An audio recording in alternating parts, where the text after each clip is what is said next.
SCP-001. The following files have been classified top secret by order of the Administrator. General Notice 001-Alpha. In order to prevent knowledge of SCP-001 from being leaked, several /no false SCP-001 files have been created alongside the true file/files. All files concerning the nature of SCP-001, including the decoy/decoys, are protected by a memetic kill agent designed to immediately cause cardiac arrest in any non-authorized personnel attempting to access the file. Revealing the true nature/natures of SCP-001 to the general public is cause for execution, except as required under Redacted. Warning: by non-authorized personnel accessing this file will be immediately terminated through Berryman-Langford memetic kill agent. Scrolling down without proper memetic inoculation will result in immediate cardiac arrest, followed by death. You have been warned. Memetic kill agent activated. Continued signs of life confirmed. Removing safety interlocks. Welcome authorized personnel. Please select your desired file. Codename: Jonathan Ball, Sheaf of Papers.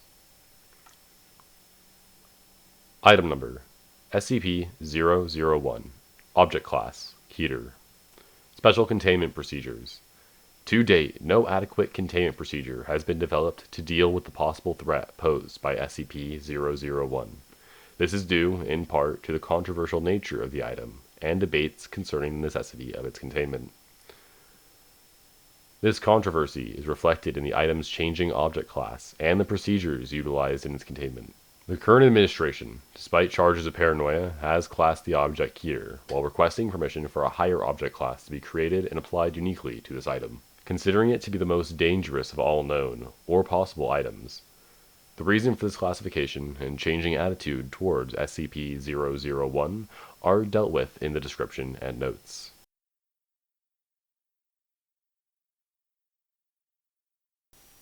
At present, SCP-001 is located in a code-locked briefcase made of a high-tensile reinforced polymer. The room and the briefcase are monitored at all times by security cameras.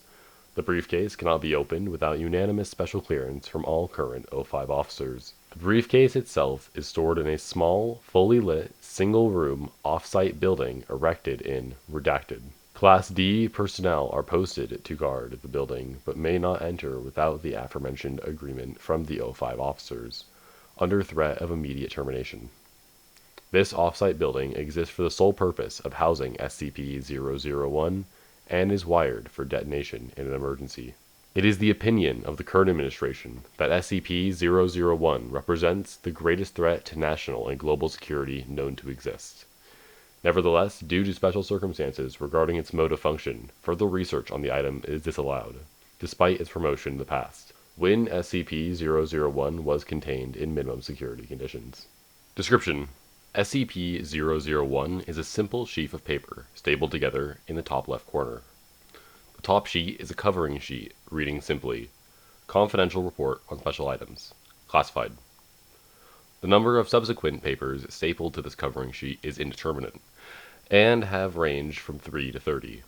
The report is unsigned, and its origin is unknown.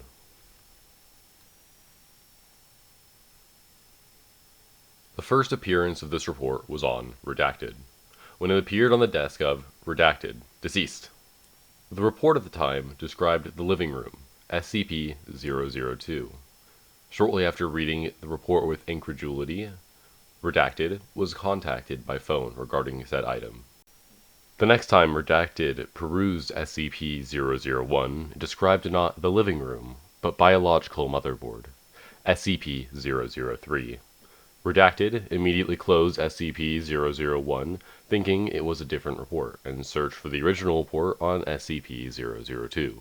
Not finding it, he again opened SCP-001, and this time it described not SCP-003, but the 12 rusty keys and the door, SCP-004. Redacted closed the report once more and opened it immediately to read of Skeleton Key, SCP-005. It is not unknown what the next actions of Redacted might have been. At varying times following this incident, the aforementioned items were discovered. Insufficient research exists concerning the correlation between SCP-001 and all other known items. However, it has been established that every event regarding the discovery of a new SCP item has followed a report on that same item appearing underneath the cover sheet of SCP-001. The current administration regards this coincidence as proof of causal connection. Additional notes. Whether SCP-001 is to be regarded as an advanced warning system, or whether SCP-001 itself is to be regarded as the creator of the items requiring special containment, remains to be seen. However, the distinction is unimportant in the eyes of the current administration. The fact remains, no new SCP items appear unless SCP-001 is opened and read. It is for this reason that the current administration refuses to repeat the mistakes of the past. Mistakes that have resulted in over 1,000 SCP items coming into the knowledge of the SCP unit. Arguments concerning the non-lethality of SCP-001, its theoretical beneficial use as an SCP warning system, or its use as a progenitor of advanced biological and non-biological weapons, have not swayed the current administration, nor have arguments criticizing the extreme containment procedures employed in respect to an item that displays no nefarious qualities and is not animate as such. Critics are reminded that these procedures are intended not to contain the item itself, but to isolate it from human interaction, which is to be regarded as the true threat. Although the current administration refuses to remove the object from isolation, barring special authorization as noted above, past administrations have counseled daily with the item, and future administrations will no doubt counsel similar behavior. Nevertheless, it is the opinion of the current administration that, barring the destruction of SCP-001, is to be contained until such a time when responsibility for its containment falls upon future administrations.